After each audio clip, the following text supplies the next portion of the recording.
Hi guys, Warren Speed here with Richard Freeman, world-renowned cryptozoologist. Is that right? Aye. Yep. And you've explored the world looking for unknown species and... Yeah, everything from Tasmanian wolves to Mongolian deathworms to giant anacondas. And this documentary is focused on kind of wild men like Bigfoot, and you've been to Sumatra for the orang Pendek, haven't you, before? Yes, I've searched the Indonesian island of Sumatra for orang Pendek 6 times now. I've been on the trail of the Yeti in northern India, the Almasty in Russia, and the Ghoul in Tajikistan. And you're going to Tajikistan, what is it, it's April in 2023 at the moment as we're filming this? August. We're planning to go back in August for a second expedition into Tajikistan. Yeah. So can you quickly go through all the different types of, like as the catch-all term of wild men? You know, because obviously you've got the Bigfoot, the Yeti, and orang Pendek. Well, they have different names in different areas. Often the different names for the same species, but there are different types. You have the Yeti, the Yeren, the Sasquatch, the Almasty, the Barmanu, the Ghoul, the Dai, the orang Pendek, the Siddharpa, the Bigau, and it goes on and on and on. There are pages and pages. There is one book that has about 8 pages listing all the different names for these things around the world. I mean, I presume, like most people, you kind of layman, so to speak, would know Bigfoot the best, and that's basically the same as that's an interchangeable term with Sasquatch, isn't it? Bigfoot. Yeah.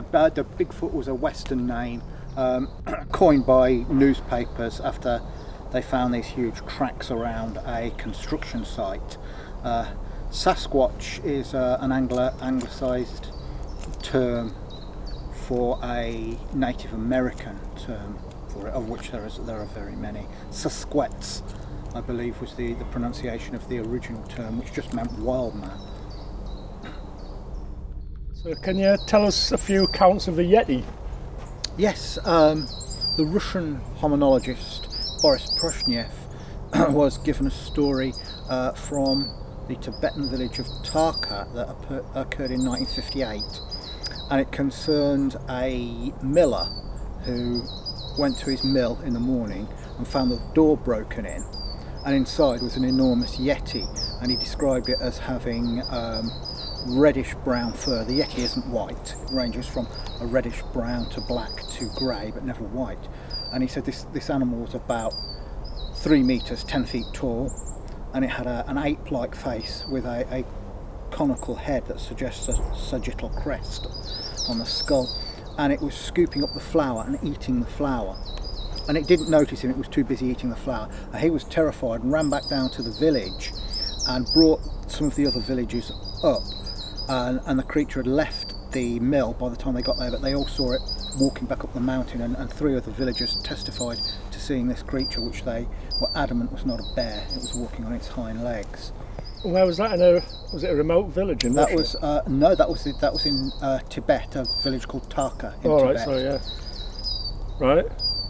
And there are many others. The Texas oil millionaire Tom Slick, which is a great name for an oil millionaire, in the 50s and early 60s, he bankrolled a number of expeditions to the Himalayas and Tibet looking for the Yeti, and he spoke to 2 children once, a boy and a girl, and they were herding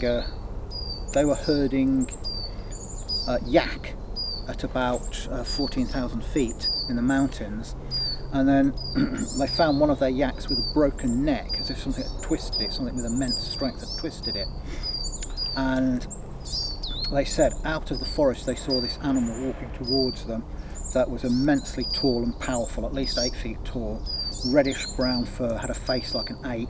It was swinging its arms as it walked, and it saw them, turned around and walked back into the forest. They were very afraid, and when Slick showed them lots of pictures of monkeys and apes and reconstructions of prehistoric relatives of man, they said that it had hair like the orangutan, but the thing that reminded them most of what they saw was some of these reconstructions of prehistoric relatives of man. And another account he was given was from a hunter in a remote valley who had built a fire in a cave. He was staying overnight in the cave one night, and then these rocks started to come whistling past his head, large rocks, and he looked out, and by the firelight he saw two huge yetis, a pair of them, a male and a female, that seemed to be very angry, and he believed that maybe this was their cave that he'd made the fire in, and they were hurling rocks at him, so he got out his rifle and shot over their heads, but it didn't seem to frighten them away, and there was a sort of a Mexican standoff between the two until first light, when they moved away. So tell us about the Snowman Commission in Russia, which I've heard about. In the 1950s, the former Soviet Union, their government took the idea of relic hominids, ape men if you will, so seriously they made a commission to actually study it, a government-backed commission, and this was on the back of British expeditions to the Himalayas looking for the Yeti, and it was headed up by Boris Proshnev, who was a Russian scientist and polymath, and it included luminaries like Peter Smolin, who was the head of the Darwin Museum in Moscow, which was the headquarters of the Snowman Commission, and an amazing woman called Marie-Jeanne Kaufmann, who was half French, half Russian, and she had been a commander in World War II. She'd spent time in a gulag in Siberia, and then she became a mountaineer, and she spent all of her adult life searching for the Almasty, the Russian wild man, in the Caucasus Mountains. And when she passed away, she was knocking 102 just a couple of years ago, which was absolutely amazing. So did they find anything with the commission? Did they find anything? The first expedition the commission was sent on was the Tian Shan Mountains, and they didn't find anything there because the government had put a botanist in charge, and he was more interested in looking for plants. So after that, the people from the Snowman Commission decided that they were going to do it off their own bat, if you will, rather than do what the government said. So they went on other expeditions to the Caucasus Mountains and other areas, and were sent information by other researchers from all over the world. The British explorer Desmond Doig wrote to the Snowman Commission about an incident in 1960 that he'd heard about, and he was in a village called Bedding, which is about 200 kilometres from Kathmandu. And he said the abbot of the monastery there told him that one winter there'd been an avalanche and some people had been killed in the avalanche, and they said that a number of Yeti had come down from the mountains, and he thought that they were searching for the corpses to eat them, but they were surrounding the monastery and leering through the windows and banging on the doors and making these mournful howling noises. So what they did was ring the big sacred bell of the monastery, and the noise frightened the Yetis away. And there are several stories like that of monks blowing the great horns and banging cymbals, and the noise frightening the Yetis away. Another story they uncovered was from a man called Major General Mikhail Toplitsky, and in 1925 he was hunting anti-Soviet guerrillas in the Pamir Mountains, the eastern Pamirs. And this was part of the war, kind of. This was like guerrillas, as in mercenaries, not guerrillas in apes. No, guerrillas in they were the White Russians who were against the whole revolution, and he was part of the Red Russians. They were hunting these White Russians in the eastern Pamirs, and they were on the trail of them, and they found what looked like large bare human footprints in the snow, and they'd heard from local people about wild men that lived in the mountains, but they didn't take any notice of them. They tracked these anti-Soviet guerrillas to a cave that had been made by a glacier where it split open a cliff, and the guerrillas were inside, so they set up a machine gun and they tossed a grenade in, and it went off, and they heard from the inside, prior to them throwing the grenade, some gunshots, and they thought that the guerrillas were attacking them. That's why they threw the grenade. And then there was this hissing, crashing sound, and it was obvious that it was caving in. And one of the guerrillas comes running out, and he was wounded. Two others were dead, and he said, "Stop shooting, stop shooting."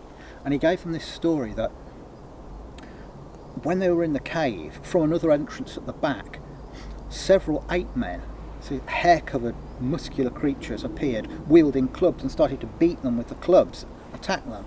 and he thought it was because it was their cave and they were objecting to strangers in their cave. And whilst this was happening, the general and his troops turned up and started shooting and throwing a grenade, which caused the cave to fall in. So at first they didn't believe him, but they searched through the debris and they found one of these creatures, and they had a medical doctor with them, the Red Russians, and he examined the creature, and they said it wasn't gigantic like the Yeti is supposed to be. It was about the size of an average man, but very muscular.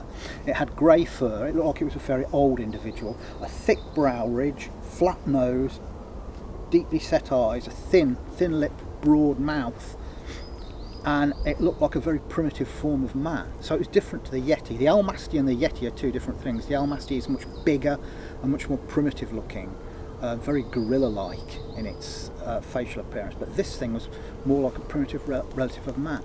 But they couldn't take it with them because they were on a mission, and they didn't realise the importance of it, the scientific importance of it, so they buried it under a load of rocks and left it there. And later the doctor was actually killed in a later confrontation, but he told the Snowman Commission this from his memory. So the remains of it are probably still there in the eastern Pamirs. Yeah. When was that? That was 1925. Yeah. That's 100 years ago nearly, isn't it? Yeah. So I'm here with Dali, who lives in... Do you live in Sumatra? Yes, living in Sumatra. Yeah, which is a big island in Indonesia. I think they're very big in Borneo, I think. Yeah. And you're a cryptozoologist who goes looking for unknown species of animals? Yes. But especially before, I used looking for the orang pendek, and then after that, I was looking for the new species as well. So I got some many sample of the footprint in my home. What's the other animal? Well, let's say this is like a Sumatran Bigfoot, because the size is normal. It's not like the orang pendek, you know. It's same like the Bigfoot in United States. So I got the footprint as well in the forest, so very big. So it's bigger than the orang pendek? Yes, of course. I can say in the centimeters, about the 60 centimeters, the long of the footprint, you know. Okay. And you say you've seen an orang pendek as well? Yes, for a couple months ago, when I go to forest to look for any information or sighting, you know, in that time, the raining is coming, you know. Yeah. So after that, we make some fire. So I go out from my tent. I saw some animal eat the rest of our food, and then go to forest very, very fast, you know. And did it look like an orang pendek then? What people say they look like? Well, yes, I can say the orang pendek because the animal is just walking upright. The tall about the 1 meters, you know. The colors is like orange, walking very fast. Yeah. You know, yeah. I think it's not the orang utan. I mean, this is not orang utan. I pretty sure it's like the orang pendek because walking upright with the 2 legs. You know. Yeah. That's our study before. Yeah. And how tall was the orang pendek? 1 meter tall. About 1 meter. Yeah. Yes. Yeah. Okay. And how big do you think this other animal, the Bigfoot kind of thing, how big do you think that might be? About 3 meters or something? Or... I think so, about the 2 meters or 3 meters up, you know, something like that, because the footprint is just about 60 centimeters, you know. So in the land, it's very deep than orang pendek, you know. Yeah. So I think it's very big and then very weight this animal. So we give the name about the orang gadang, you know, or Sumatran Bigfoot. So has anyone else seen the Bigfoot kind of creature? Yeah, the Bigfoot about maybe 20 years ago, when the village is going to forest to get some wood, you know. So he saw the very very big creature is like a monkey, but very very big, about 2 meters. He told to me like that, and the footprint is same like the human, Okay. not like the orang pendek. Orang pendek is different footprint than Sumatran Bigfoot, you know, because orang pendek is like the thumb is going to here like this, the thumb. Yeah. But the orang gadang or Sumatran Bigfoot is very clear like human footprint. Right. Okay. Yeah. Yes. And the orang pendek has been seen for many years, hasn't it, by different people? Yes. Orang pendek is different people, you know. Around the Gunung Tujuh area in Kerinci. So I think so many people have the seen orang pendek, you know. Yeah. And sometimes describing orang pendek is the same thing with all of the people from the area, you know. Yeah. So that, you know, sometimes I was thinking that I have to change my location to set this creature to West Sumatra, you know, because I think orang pendek is not the first time saying in Sumatra in Gunung Tujuh, I mean, but the first time the orang pendek have the scene a sighting in the Bengkulu near Bukit Kaba, you know. So why do you think the orang pendek keeps hidden? Orangutans don't seem to keep hidden. Do you think orang pendeks are more intelligent? Well, you know, sometimes maybe orang pendek is not many stay in the forest, or maybe because he going around the forest. The orang pendek is not many, but going around the forest around Sumatra. So maybe this week stay in Sengaipan in Kerinci, I mean, and then maybe next month going to the other part of Sumatra near the national park, maybe, and maybe after that going to the other province in Sumatra. Maybe like that, because we have the maybe going to the working hard to find the orang pendek, you know. Yeah. If we are lucky, we are going to find the orang pendek. So you think there's a lot less of them in Sumatra, and you think they move around a lot? Yes. Okay. That's a thing. And you do expeditions, don't you? With, I know Richard Freeman's been out with you. Yes, you know, maybe Richard Freeman can tell to you, because our last expedition, one of our friends have seen the orang pendek. Right. Okay. Car Marshal. Oh yeah, I'll ask Richard He about said that. orang pendek going to run away. Yes. Okay.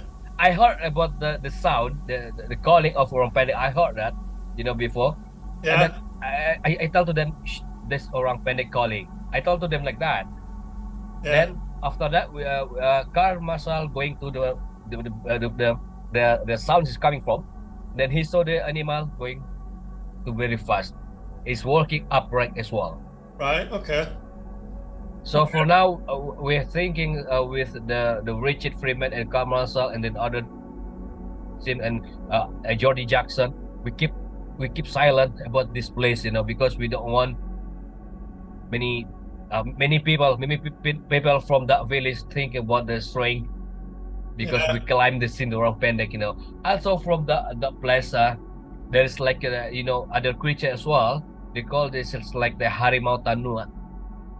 Yeah. Harimau tingkir, sorry. Harimau tingkir is just like the tiger walking limp, you know. Okay. There's so many creatures as well. Yeah. Have you been to any other countries looking for animals? Not yet. I only going to in Sumatra, and then just Sumatra, I think. I would like to going to another country, but you know, in Indonesia, it's like myself.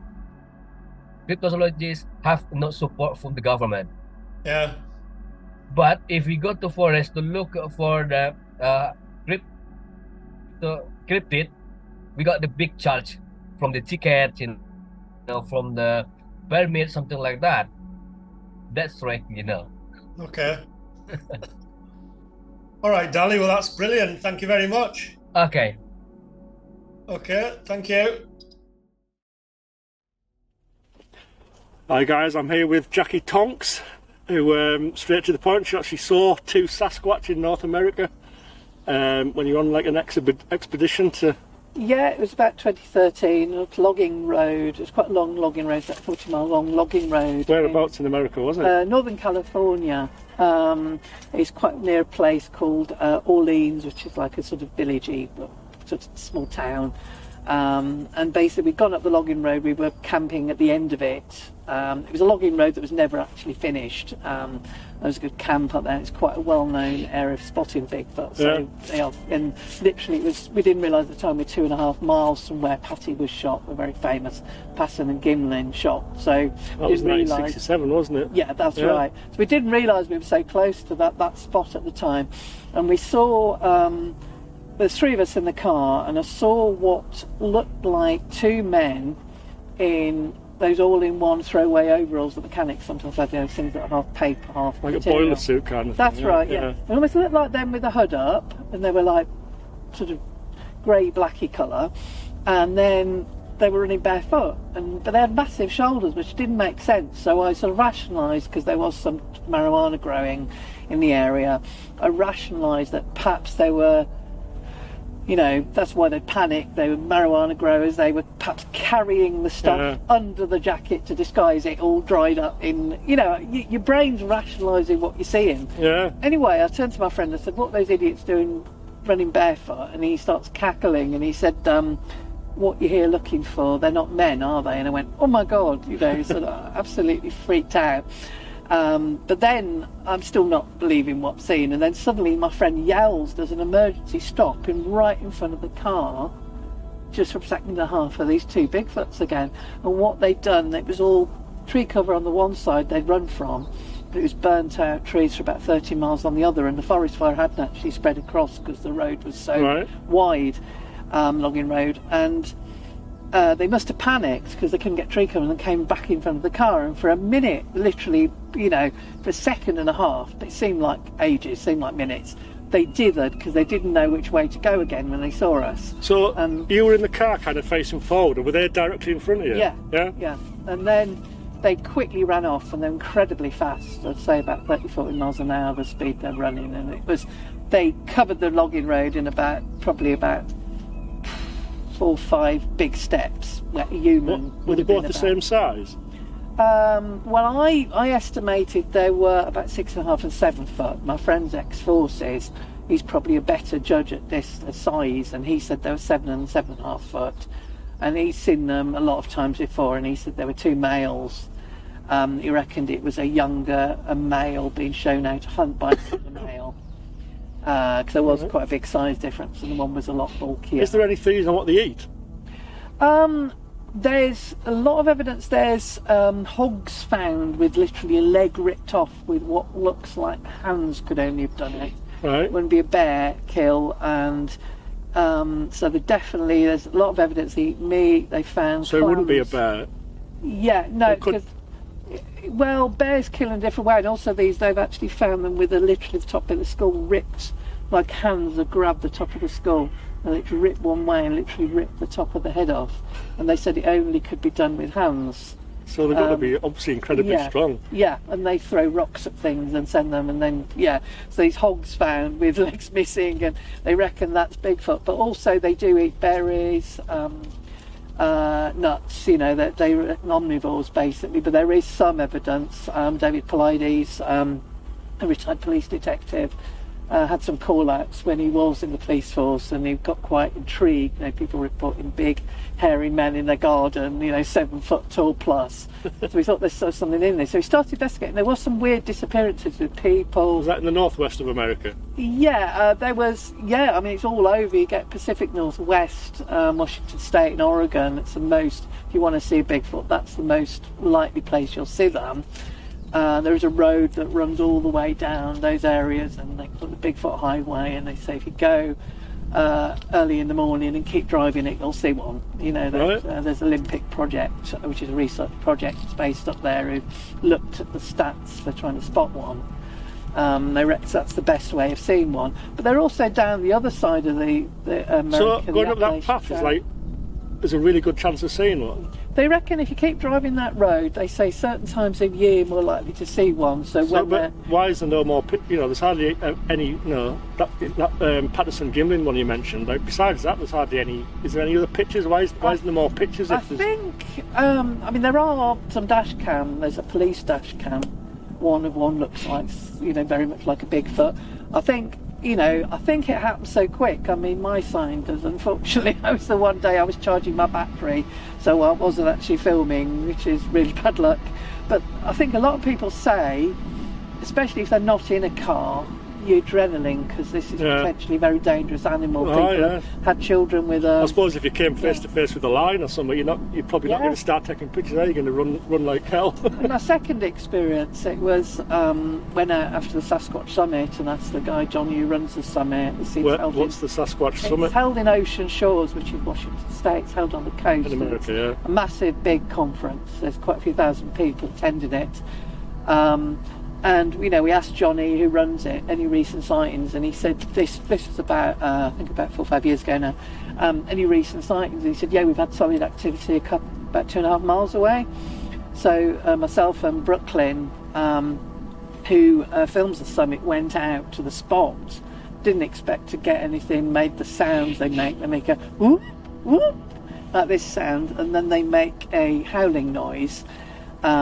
So we sort of made those sounds, not expecting to get anything really. Then we heard a very small rustling, which didn't sound like a big animal.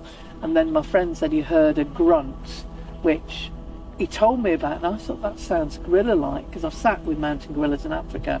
That sounds a bit gorilla-like. So we started to get a bit nervous at this point, because it also could have been a bear. But he's about 6'3", 6'4", something like that. But he said it was a good 1.5 foot above his head, and the ground was flat, so wherever he was over 7 foot. So he started to panic a bit then, because he thought it could be a bear standing on its back legs. Black bears are pretty, unless you get near they're pretty wimpy unless you get near their cubs. You usually scream at them, they'll leg it. But we were still in a very confined, we were up a little track, and it wasn't very wide, so if it was a bear we could end up in trouble here. So we started to panic a bit. And then a pine cone got thrown at my feet, and initially we just thought it's come off a tree.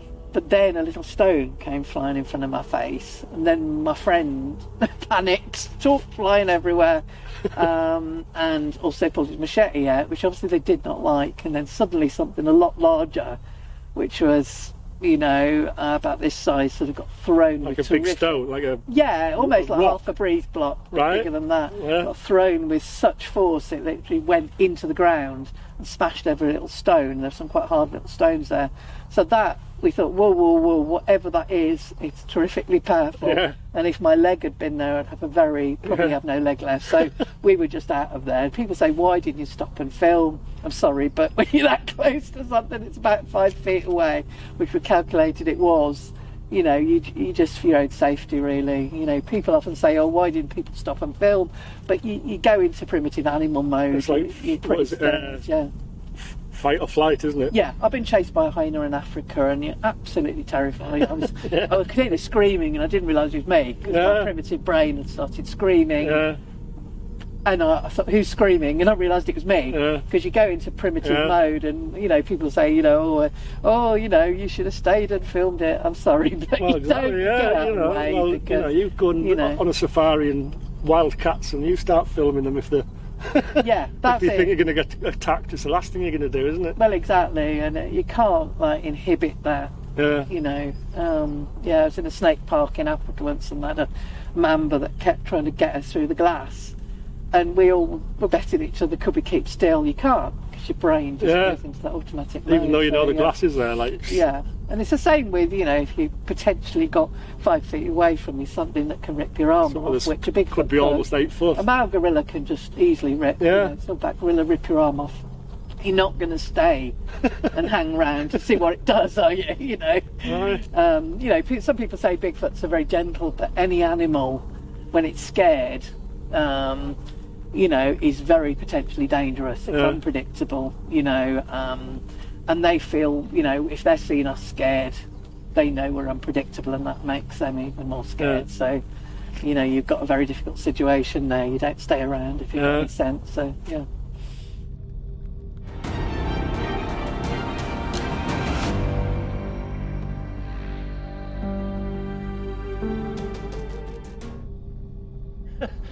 There was a story you mentioned about kind of a dancer or a stripper or whatever she was in America.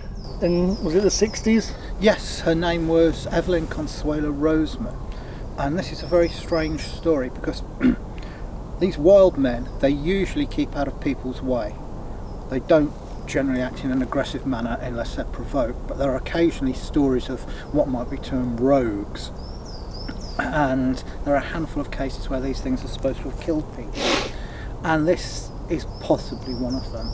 Evelyn Consuelo Roseman was an erotic dancer, and in 1968 she visited Yosemite National Park on holiday, hiking on her own, and when she didn't reappear they sent a search party to look for her.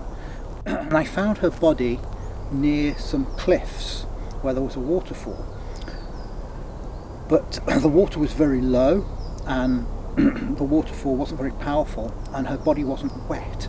She hadn't been swept over by the waterfall, and it appeared she hadn't fallen either, because she was quite a long way from the bottom of the cliff. Yeah. And they worked out that something had lifted her up and thrown her. Now, to throw an adult woman that far takes something of inhuman strength. Now, Evelyn seemed to have died by having her head literally destroyed when she landed. When whatever it was threw her off the cliff, her head was totally annihilated. Then it appeared she was dragged even further away, and then it appeared that the body was sexually violated. There was lesions found in her vagina and apparently semen as well. Now, DNA profiling didn't come in until the 1980s, but I'm willing to bet that if it had been around in the 1960s and they'd have tested this semen, it wouldn't have been human, or not what you and I would call human, certainly not Homo sapien. And there's a theory that she was killed and raped by a rogue Sasquatch. Now, there is very little information on this case. It's covered by David Poliades in his Missing 411 books. That was a policeman in America, wasn't it? Yes. Who, once he retired, he started investigating all the cases he'd heard of when he had been. Yes, he found out that there were an inordinate amount of disappearances in very strange situations, very strange circumstances in national parks in America, Canada, and indeed other places. And he's written, getting on for 10 of these books now, and they're absolutely fascinating and deeply disturbing. Now, he doesn't say that Sasquatch is responsible for all of these. He doesn't know what's responsible. But there's a possibility that rogue Sasquatches are responsible for some of these disappearances. Yeah. There's very little information on the Evelyn Consuelo Roseman case. If you look it up online, there's virtually nothing. And a lady I know tried to dig further into this and contacted the nearest police station to Yosemite National Park, and they said that they were unable to give her any more information because it was still an open case after all of these years. Do you think the kind of the government have looked into it? And I think the American government, or the US government, do know that there's something in these woods. I think they have some kind of idea. so why would they keep it hidden? I mean, it's the same as everything, aliens and all the. Well, there are two main theories. One theory is that it would affect money coming in from national parks, because they make millions off national parks and people going into them every year. So if people realise there were large, potentially dangerous creatures in these forests, they might not go. But you get grizzly bears in these forests as well, and you get wolves and you get moose, all of which are potentially dangerous. And the other theory is that it would affect logging. If they found a new species of primate, possibly very closely related to man, was living in these forests.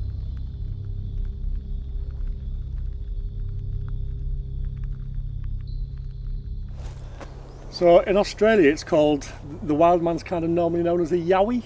Yes, yeah, the Yowie, but it has many different names, like Duragal, for instance, that the Aborigines call it, and it has different names in different parts of Australia. So tell us a few accounts that you know of. Well, one of the best actually comes from a politician, a guy who used to be a senator for the Australian National Party called Bill O'Chee.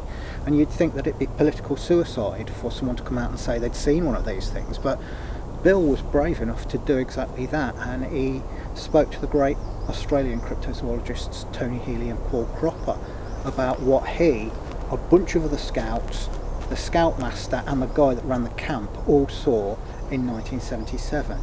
And it was a place called Kujari, I think it was called. I'm probably massacring that name, but they have these great place names in Australia. Kujari, I think it was called. But it was a camp in the countryside, and he was there with the other scouts and the scoutmaster, and they were looking through binoculars. Him and a friend called Craig were looking through binoculars, and they saw this creature emerge from the forest, which they say was about 10 feet tall, covered with long dark hair. They said that hair reminded them of Chewbacca from Star Wars, who had this great long hair, and it seemed to be angry, and it was almost doing like a threat display. It was stomping up and down and tearing up vegetation and saplings and stuff. Yeah. And the guy that ran the camp became very frightened. It was as if he had seen it before and he was afraid of it. And when it went back into the forest, the scoutmaster and Bill and Craig went up to have a closer look, despite the guy who ran the camp telling them not to. They went to have a closer look, and they worked out that looking at the vegetation it was next to, this thing would have been about 10 feet tall. And the other scouts who were back in the building looking out said that the thing had sort of circled back and it was now stalking them, and they occasionally glimpsed it through the tree line. All they had to defend themselves was some sticks against this 10-foot primate. Yeah. So they went back to the building they were camping in, and they said that they all became very scared, and this thing came as close as 30 feet to the building, and it seemed to be doing this threat display, which I've heard of before, similar to the things that gorillas do. And when they got back to the school, they wrote this up for the school magazine, but their headmaster censored it. He said they were not to talk about it. So Bill got so angry at this stupid, arrogant censorship that he went straight to the newspapers and gave them the whole story. So he went above the head of the headmaster, and it went everywhere. And I think he was very brave to do that. Yeah. But that was a multi-witness case, not just the kids, but the scoutmaster and the guy that ran the camp. So you got another Yowie story for us? Oh, there are plenty of Yowie stories, but a year after Bill O'Chee's sighting, which was 1978, there was a park ranger in Queensland who was out hunting feral pigs, which caused a lot of damage in Australia. He was stalking what he thought was a pig. He could hear something moving through the vegetation. But then what stepped out in front of him, he said, was an 8-foot tall, ape-like creature with a face like a gorilla, black skin, black fur, the skin was sort of shiny looking, yellowish eyes, and he said it was sort of holding onto a sapling, and they stood staring at each other for about 10 minutes. He was frozen with fear, and then it released this foul smell like a skunk, which made him vomit. And the creature moved away whilst he was vomiting. But that was a park ranger who saw that thing. Has there ever been any pictures taken of... I mean, I know there has been a bit of footage. Obviously, there's a classic 1967. Is it 67 with the Patty? 68, I think. 68. And there's obviously been a few dead ones found, but they've never had a chance to be brought back to civilization, so to speak. There have been sequences of film. There have been lots of footprints found. There's been hair, a few photographs. But the best evidence still remains the Patterson-Gimlin film, and that is not a man in a suit. I can say unequivocally now that is not a man in a suit, because I've worked closely with all of the great apes. Well, it was 55 years ago as well, wasn't it? Yeah. So Now nowadays you could fake that with the technology we have now, but back then you couldn't. No. Yeah. The Disney Studios looked at it and they said we couldn't make something that good. The guy that did the Planet of the Apes costumes, John Chambers, I think his name was, he said he couldn't do something that good. Now if you look at it now, you can see several things. As well as seeing the muscles moving under the fur, which would be very hard to fake, you can see that the arms are much longer than human arms in comparison. The arms are only about 5% shorter than the legs. So if you were going to have to fake that, you'd have to have hand extensions, arm extensions, which would mean that the elbow would be in the wrong place, but it's not. The forearm would look too long, and it doesn't. And the other thing is that when it turns its head, you can see it's got a brow ridge and then an acutely sloping forehead. Now, most of the great apes and fossil hominins have this acutely sloping forehead. They don't have an upright forehead like humans have. So in order to fake this, you'd have to have a human being with a really bizarrely shaped skull, or you'd have to have an enlarged mask with the sloping forehead sitting on top of the human head, which would make the head look too big for the body. So in order for this to be a fake, Patterson and Gimlin would have had to have made a costume that would have been better than anything Hollywood could produce at the time, and they'd have had to have found a freakish looking human being to go inside it. So, as is often with skeptical theories, they are harder to believe than the actual phenomenon that they're trying to explain.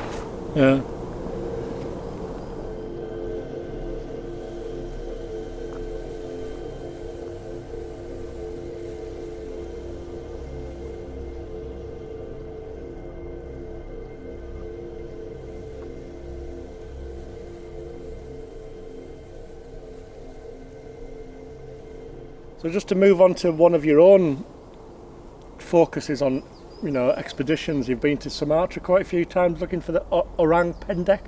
Yes, 6 times now I've been to Sumatra searching for the orang pendek, and I've interviewed witnesses.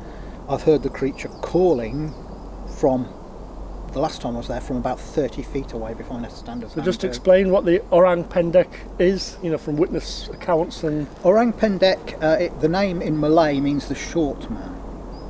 And it is a creature about 3.5 to 5 feet tall, but very muscular, upright walking, covered with hair that can be reddish brown, grey, or even honey coloured. It has a wide variety of colours of hair, but it's found mainly in western Sumatra, and it's thought to be, along with the Tasmanian wolf, the cryptid most likely to exist, and the one that is on the cusp of being discovered. So I did this research earlier. Sumatra's like twice the size of Britain, isn't it? And it is. What's the? Did you say it was the east side or the west side? Sorry, I've forgotten already. What's the terrain like? It's the western side. It's mountainous jungle. It's mainly found in. And one of the places that we used to concentrate on was a place called Kerinci Sablat National Park, which is the size of Wales. It's as big as a small country, and it's solid jungle.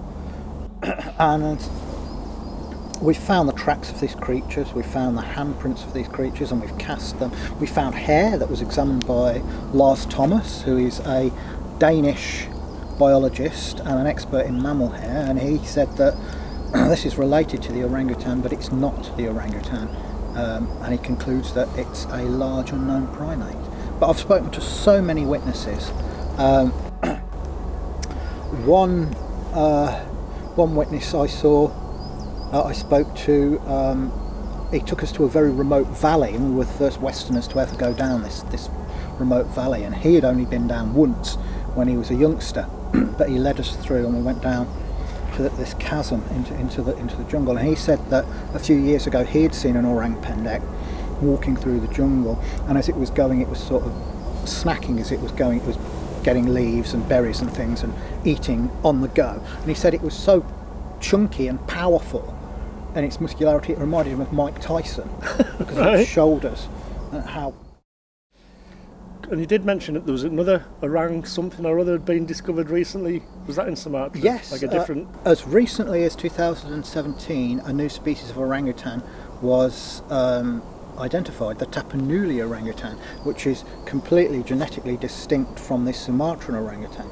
And what we think is that the orang pendek is another species of orangutan, but one that is not arboreal. It doesn't live in the trees. It spends most of its time walking on the forest floor, and it walks upright like a man. So tell us about a few of the accounts you've heard of people witnessing them. Well, on one of our expeditions, our guide Sahar Dimas, who sadly passed away now, and my friend Dave Archer both saw an orang pendek, and Sahar had lived in the jungle 14 years and it was the first one he ever saw. And he said it was in a tree, and both Dave and Sahar confirmed this. It was squatting in a tree, and it realised it had been seen. It had frozen, trying not to be seen, and it looked alarmed. They said they could see its eyes moving around, and then eventually it climbed down out of the tree and walked away on its hind legs. And Dave said its fur reminded me of a mountain gorilla. It had that glossy, shaggy fur like a mountain gorilla, swept back hair, startlingly human-like face, but very muscular for its size.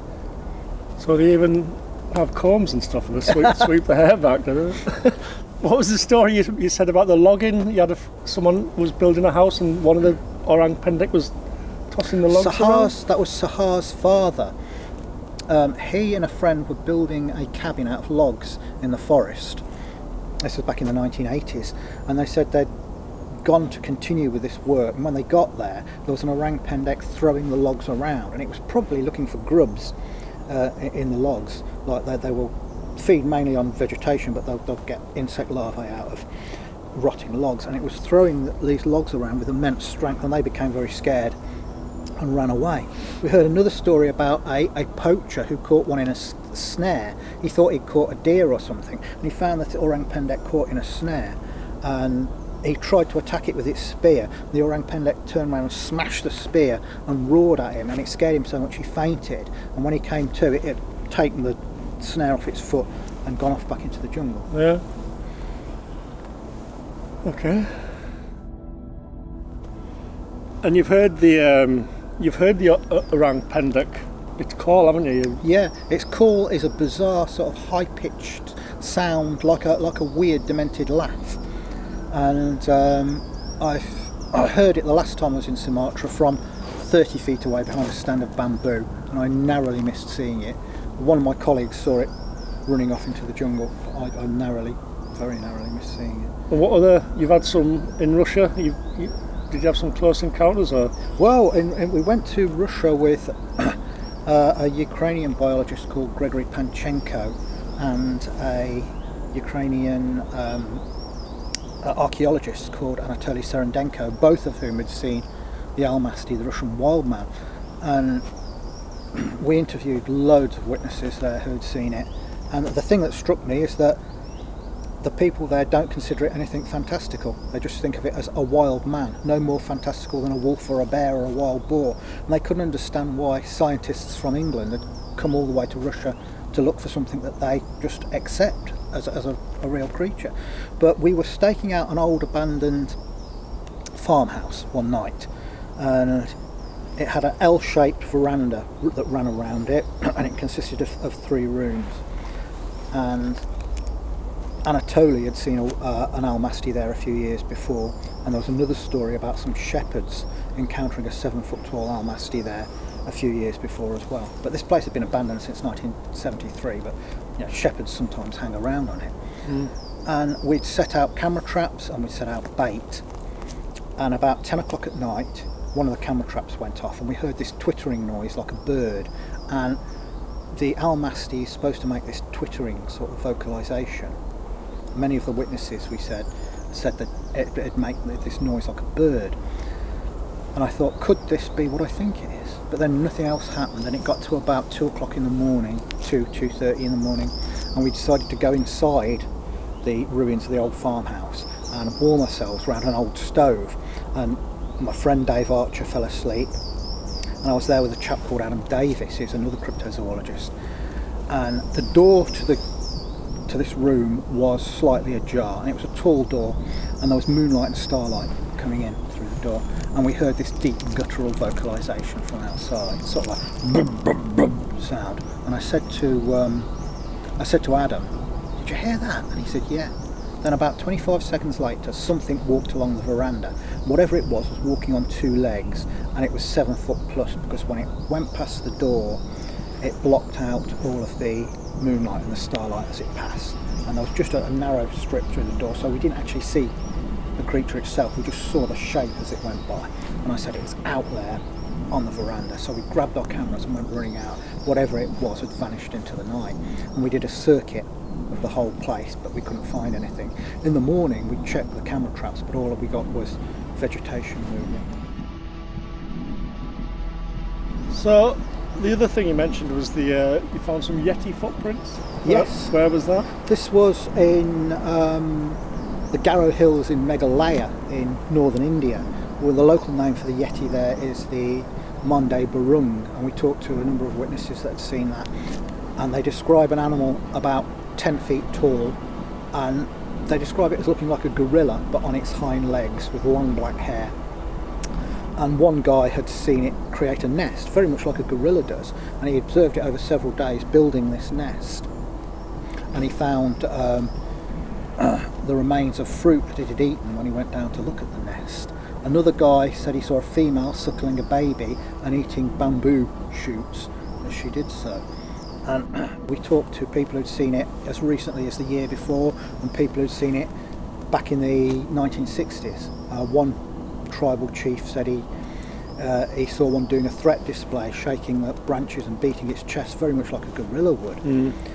And we found these footprints by a stream in the jungle. Whatever it was had been turning over massive boulders and apparently feeding on freshwater crabs. And these footprints, they were about 12 inches long, so that was a sub-adult.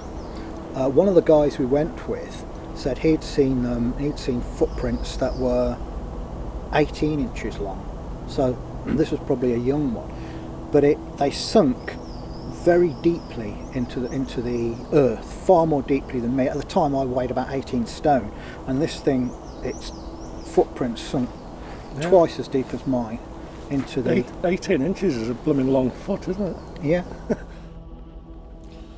So Richard, we were talking in the woods earlier about the orang pendek, and you mentioned the casts, and these are those said casts. Yes, this is the cast of an orang pendek foot.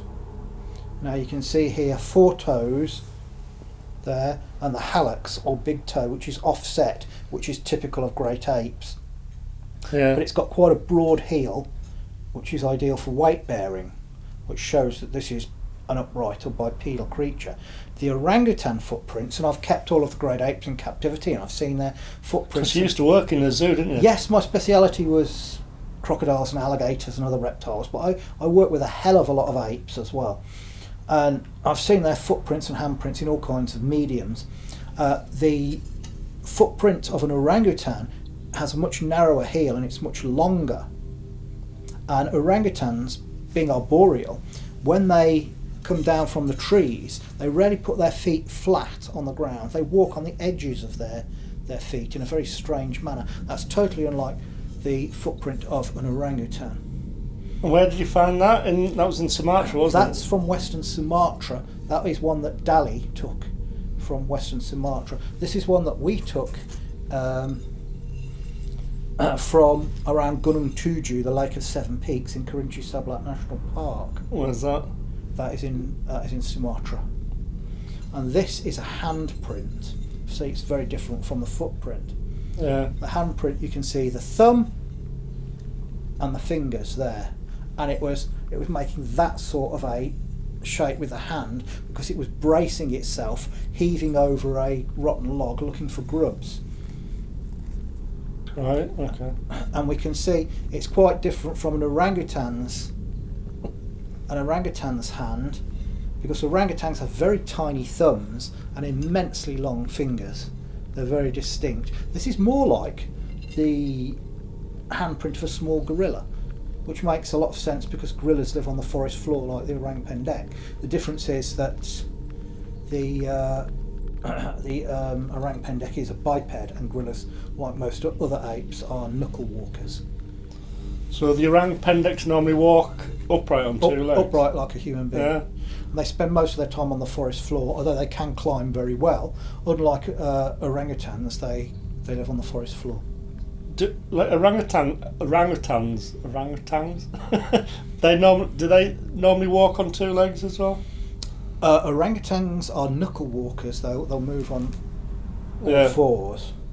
But the male Sumatran orangutan, on the rare occasions it comes down to the forest floor, walks erect, but in a way that is totally different from the orang pendek. It has a strange rolling gait, and it uses its arms for balance, and it will walk generally on the edges of its feet. Orang pendek walks upright like a man.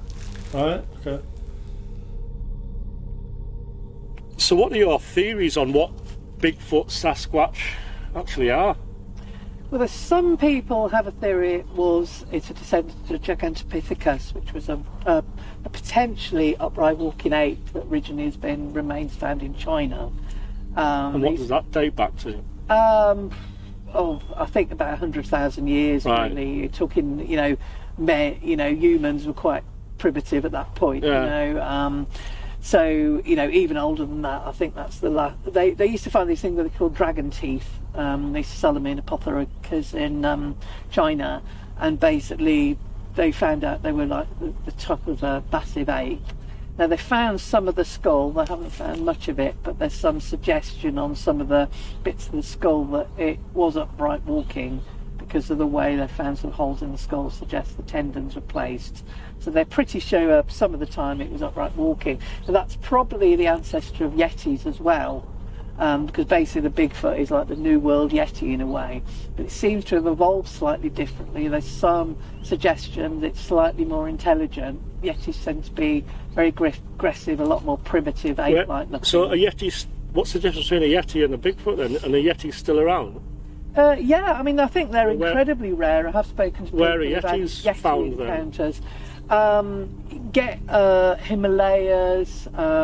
There's also some reports, some bits of Russia of the big Yetis as well. There's also the Almasty, which is a smaller. Yeah, you told us a story earlier about an Almasty in a Russian garden, didn't you? Yeah, there was like a really weird tell one. us We that got story told again. this guy, he was an ex-priest. And initially you thought we were In Russia, having the Kabardina-Balkaria in Russia. We were interviewing people. He was what, there. sorry? Kabardina-Balkaria. Is that a, Lovely name. is Yeah, that, we that's a made place? we made up a little song about That's a where place the in men are Russia? hairier. So yeah, we had a little Say it again. Kabardina-Balkaria. Right, It's basically like the ski resort of Russia. right. It's quite, beautiful, like massive big high mountains like Switzerland, really stunning.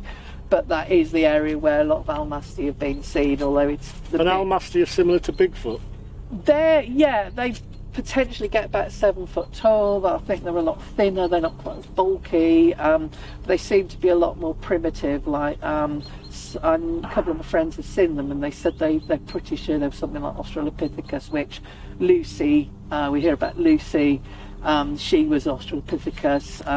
They're a lot more primitive, a lot more ape-like, but they probably could stand upright quite a bit at the time as well, but a lot more ape-like. The descriptions you hear of Almasty, and yeah, so that there's, and the Bigfoots. So the Russian story, it was in some woman's garden, wasn't it? And she...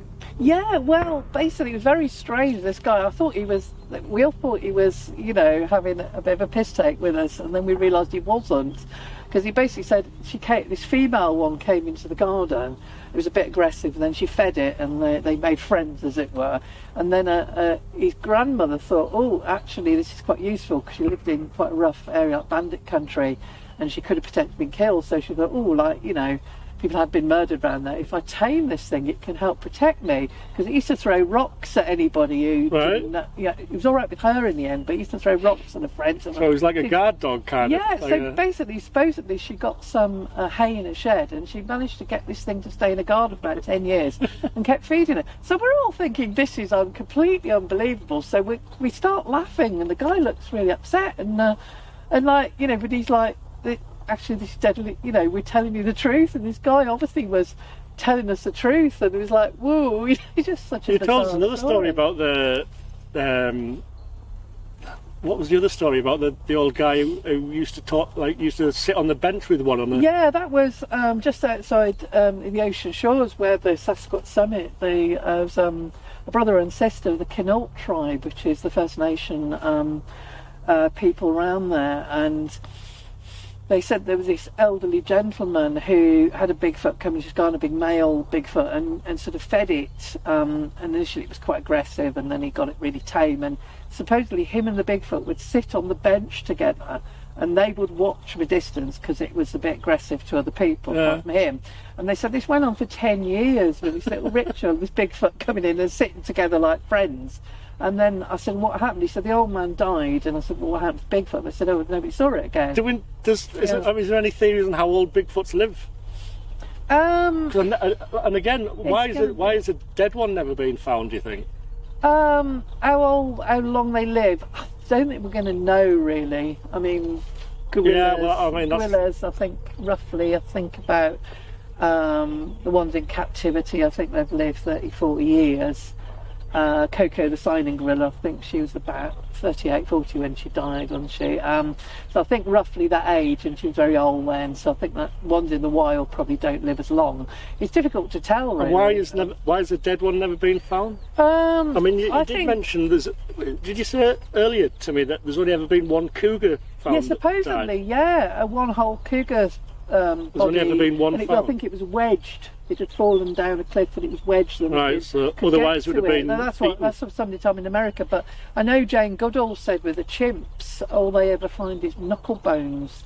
They very, very quickly get eaten by scavengers. She said all she ever found with chimps, which we know are relatively common and you know where they are, you find knuckle bones. She said that's all you'll find after a couple of days. So and there's also... What was that story you said about the young kids that been getting kidnapped?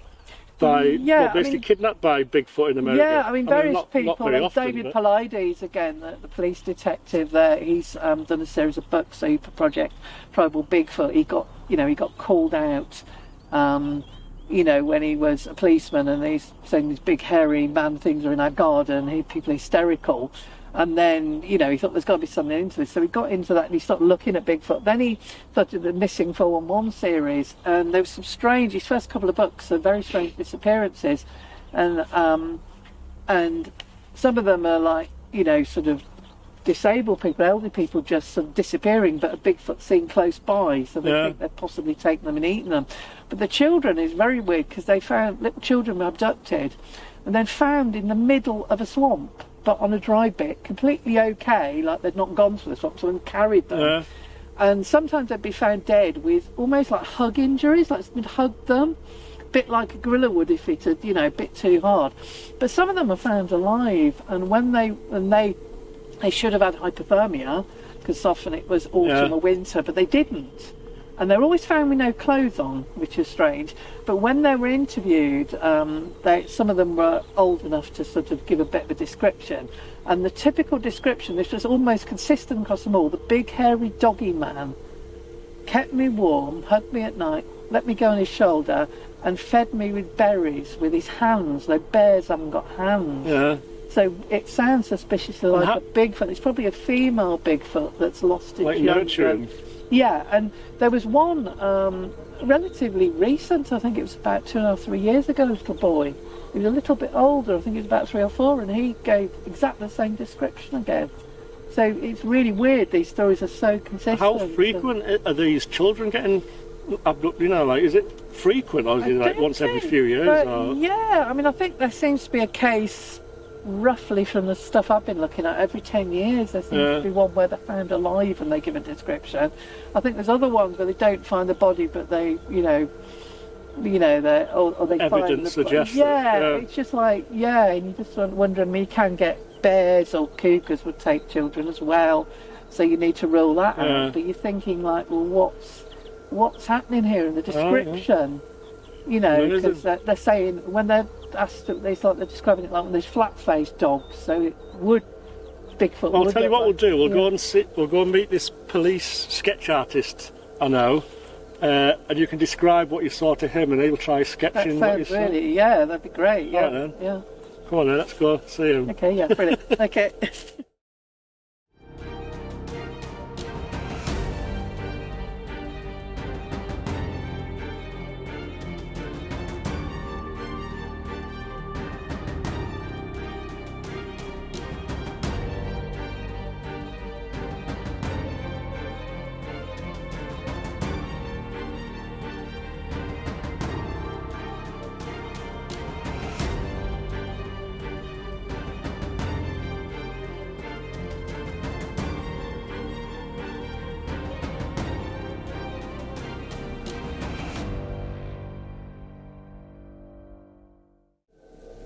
Hello Jackie, I'm Jan. I'm an ex-senior police artist. Used to work at Scotland Yard, and my job for a good while I was in the Met was trying to get information out of people's heads from a memory and trying to create an image of what they saw, which is usually a sketch or a drawing or a photo fit or an e-fit or something. So today I'm going to try to do exactly the same thing with an incident that I believe you witnessed, and I know nothing about it. I haven't read anything or seen anything, but I would like to ask you a few questions just so I start blotting my mind, because it's a blank piece of paper at the minute. And the more I get to know about what you saw and what you can recall, and I'll try and help you remember, the better the picture I get, so when we come to sketch it, I'll have a better chance of doing what you want. Okay? Okay, you're in a car. Yeah. Driving or I stationary? wasn't driving, no, a friend Tom was driving, yeah. Okay. And I was in the front seat. You're in the passenger front seat. And Right. Take it from there. What did you see? initially, they were quite a few 100 yards from us, and then they were 15 to 20 feet away on the second time they came back. So they're about 15 to 20 feet away. Oh, that's Yeah, that was the second time when they came back. Yeah, so this is when I got a really good look at them. Is there any lines on the forehead? I think there was a few lines, but not Okay. to the level of Okay, so this big deep. this brow is lines, too yeah. much. So Yeah, if we can reduce it, yeah. Yeah. Okay. That cheek wouldn't have been, because the cheeks were a lot So I flatter. can push yeah. that cheek in. Yeah, bring that in. Yeah, I'm looking at it from your side, but that looks really quite freaky like myself. Yeah. Yeah. So you're happy with that? Yeah. Brilliant. Yeah. I'm getting quite. It's looking at it actually. Like reliving it. I'm getting quite. Yeah. No, so I'm just going to tidy it up a little bit. Yeah. Brilliant. Yeah. I don't think I would have been that keen to shoot one of my superintendents for this murder, or I'd say, well, this is the suspect. Hilarious, isn't it? He's just think, what the hell have we got here? It sounds a bit ugly, isn't it? Looking for an ugly man. Okay. Yeah. Amazing. Yeah, brilliant, yeah. I didn't realise it was so human looking, really. Yeah, well, that's what shocked me, It how just human. reminds me of 'cause like you- a Neanderthal kind of, to me. yeah, I mean, it's a more primitive looking than Neanderthal would be, yeah, but it did have. I thought I was quite shocked. That's what freaked me out, with how it was a lot more human looking than I expected. Yeah. Yeah. It's kind of like the missing link almost, isn't it? In a way, well, I would say possibly like that. Well, Homo habilis was one on it, and that's the closest match I've Yeah. got to it. It was Homo habilis, but wasn't quite dead on with Homo habilis. But I just felt, because the Homo habilis has got a lot more of a gorilla type forehead, and this had more of a human forehead. But yeah. Okay, so I'm here with. Well, do you want to introduce yourself? Okay, I'm Tom Cantrell. I've been in this endeavor for it's been 65 years now, and I've followed Sasquatch, Bigfoot, all over North America, Yeah. and yeah, it's been a great time. So how many times have you actually seen a Sasquatch then, or a Bigfoot? Beyond count. Really? Yeah. Yeah. Yeah. All over North America. Well, yeah, in specific areas, but from Georgia to Oklahoma to all over the West, to Alaska, Canada. Is it always in forested areas? Not always, no, but always where they're protected, where they can be protected. Yeah. I mean, I've seen them in Kansas in the wheat country, Eastern Washington in the wheat country, but places where they could stay out of sight. Yeah. Hmm. So, when you've seen them, have they all been very similar? Yes, enough so that you recognize, they're a single species. Now there are regional variations, just like there are regional variations in people Yeah. and in other things. But the size, for example, when you get down into the tropical areas, Florida, and of the deep south, they're smaller in stature than what they are in the Pacific Northwest, and that's just due to different climatological controls. The Florida swamp ape, for example, is quite a bit smaller than by their standards than are the Sasquatch of British Columbia and Canada. 10, 12 feet tall in British Columbia is not extraordinary. Right. Yeah. What would you say is the smaller size of them? Those Florida, what they call the swamp ape in Florida, and they'll run 7 feet, 6.5 to 7.5 feet on the average. Yeah. And and here in my area, in northwestern part of the United States, in the state of Washington, a good average would be 8.5 feet. 9 feet's big. Yeah. Mm-hmm. What kind of color hair? Same color of hair that we exhibit, anywhere from blonde to black. And I've seen redheads and blondes and beige and brown and everywhere in between. Okay. And are they always kind of really bulky, muscular? Pardon me? Are they always? Yeah, they are big? they're all muscular. At late adolescence through early adulthood, they can be rather long and angular. They're rather thin built. That's a mark of them. But then they start beefing up, start muscling up as they go into maturity. An example: there's a young fellow that came up from he was born in the Oklahoma area, in the center part of the country, and when he took a mate, he moved up to British Columbia. And when he first came up there, he was probably around 20 years old, and he was almost 11 feet tall, but very, very thin. Yeah. And now he's still the same 11 feet tall, but he's much, much bulkier. And he's a big guy, a great big guy. Do the females tend to be smaller than the males? Not really, no. Huh? No. Maybe a bit, but not like you'd expect in other species. Yeah. Even our own. But not near as pronounced as it is in our species. The Patterson-Gimlin subject, the one they call Patty.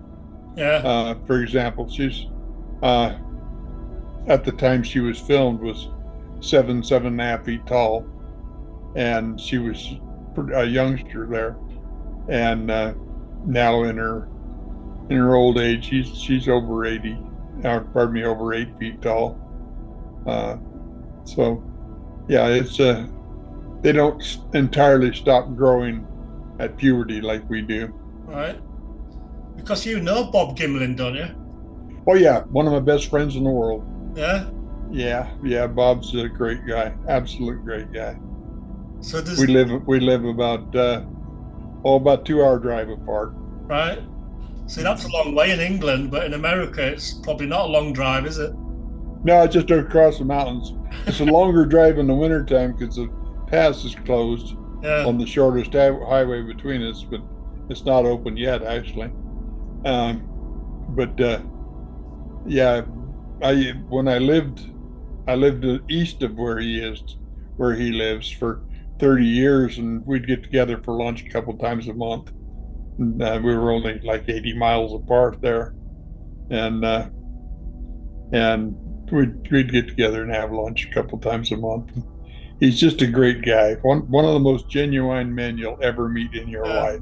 He's uh, maybe you might not understand the term, but he is a genuine cowboy. He grew up to be a cowboy, and with that comes a code, and that part of that code is truth. You do not. I mean, the things they've called Bob since that film came out 150 years ago would have got him shot. Yeah. You didn't impugn a cowboy's honesty or his honor. It just didn't happen. You lived by your word. And Bob's is a throwback to that. He's the same way. Yeah. Does he like to tease? Oh yeah, he loves to tease. But when he's talking straight, he's talking straight. Yeah. And yeah, he's probably one of the most genuine men I have ever met in my life. Whoop. So I presume you actually go specifically looking for Bigfoot then, or you? Oh yes. You, I have been, like, say, for 65 years. Yeah. I started with the what we call the Cherry Crew incident in Northern California back in 1958. Road construction crew came to work. They were working out in the mountains in Northern California, and they were what we call working out of camp. They were so far from town that they stayed in camp, and then would come home on Friday, then go back to work on Monday morning. Yeah. On this particular Monday morning, they came to work, and in the fresh cut dirt of the new road they're building, here's a set of tracks came down off the mountain and up the road around his cat, on up around the next piece of machinery, and on up, and then eventually went down into the canyon on the other side. And these tracks were like 15 inches long. And that happened on the 25th of August, 1958. And then it kept coming back. Every few days, the tracks would be back. And eventually the newspaper in Eureka, California, got a hold of it, and they did a feature article on it that was picked up by the wire services, and I saw that. And it happened to have happened in an area that I was familiar with. I had friends that lived in that area. It was not that far from where I lived. And it caught my interest, and I've been following them ever since through, 9 years later, the Patterson-Gimlin film. And then my own encounter started shortly after that. I was in the Navy from 1961 to 1970. Got out, and I was the last duty station I had in the Navy. They transferred me to Washington's Olympic Peninsula, and I got out and I stayed there. And I mean, that's I went to college. Yeah. My degree was in forestry, and I did a lot of consulting work. And when I started doing that consulting work, sometimes I was hiking back into the timber 5, 6, 7 miles. Bridge site surveys are what I did mostly. And I'd have to hike that far to get to where the bridge was going to be located. And I'd sit down and I'd make all my measurements. And I learned early on, you don't hike back out 6 miles and sit down at your desk to draw it up and find out you've forgotten to take one measurement. Yeah. And have to hike back in the next day to redo it. So I would sit down on the bank and just with my notepad, sit down and do a rough drawing, make sure I had all of the measurements I needed before I left. And that's when I started seeing them. I'd be sitting, I'm in old growth timber, hadn't been anybody there in 400, 500 years probably. And the trees were 7, 8 foot through. And I'd be sitting there writing quietly by myself, and all of a sudden I hear there's a little whistle they do. It's just an up down whistle, just a, And basically what that says is, I've got him in my sight over here. They're just telling one another. Right. And I'd hear that and I'd look up and there'd be somebody peeking around a tree at me. And that went on and on and on and on. And sightings just got more regular after that. More different encounters. The Olympic Peninsula is quite a haven for them.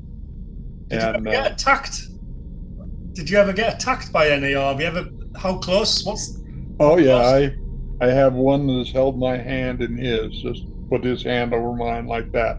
Of course, his hand came down to about here on mine, but really, yeah. Mm-hmm. So you've actually touched one. Oh yeah, they're. You have to remember this: they're not an aggressive species. Okay, if you're trying to stay hidden, the last thing you're going to do is something that's going to draw attention to yourself. And attacking the master species is certain to draw attention. And so they don't do it. Same reason they don't use fire. They know what fire is, they know what it does. But if you're trying to stay hidden, the last thing you want is this point of smoke pointing right to where you are, Same with that. They're not at all aggressive, not in any way, shape, or form. I tell people, I'll be 80 years old in 2 weeks. Right. If you think you have an aggressive Bigfoot, aggressive Sasquatch, call me. I'll come stand between you and them. I guarantee you, if you aren't threatening them, they're not going to threaten you. Okay. I wrote a book called Face to Face, Sasquatch Face to Face. In it, it chronicles 32 face-to-face encounters with Sasquatch. And the remarkable thing is how many of those the person talks about how frightened they were. They were so scared they could not move. They were absolutely frightened out of their mind. And the being had done nothing but stand there and watch them. Yeah. Okay, that fear comes within our own minds. Yeah. We create that fear. Okay, now if that's said, can they be dangerous? Yes, they can. Do like they did Ape Canyon or Monster or Honaby Massacre. Shoot at them. That'll irritate them. Would it irritate me too? Okay, and if you get between a mother and her child in any species, you're in trouble. Okay, those are two instances you can find an aggressive Sasquatch. But as far as the rock throwing, anybody ever get hit by those rocks? No, that's youngsters. And who gets in more trouble in any species than adolescent males? Yeah. Okay, that's all they're doing. They're pranking you. They're just getting your attention. Hey, we're over here, and flip rocks at you. That's all that amounts to. So how intelligent do you think they are? More than we are. Really? Really. Well, they don't have anything to do with us. That shows a high degree of intelligence right there. But no, seriously, they really are. They're. I don't know if they're more intelligent, but they're certainly intelligent on a higher level than we are. Yeah. That said, I've been told we have no powers that you did not at one time have. Okay. And so what happened? We stopped adapting to our environment and started adapting our environment to us. About 35,000 years ago, we moved indoors. Now we're talking to one another across the fire pit, not from ridge top to ridge top, so that we don't need telepathy anymore. All right. And what happens in the human body if you don't use it? You lose it. Now there's still vestiges of it. There are still people that can do that. There's still people that can move things kinetically. So you think Bigfoot are telepathic? Yeah. Yeah. And yes. So like I said, are they more intelligent? That's a subjective thing. Are they intelligent in different areas? Very much so.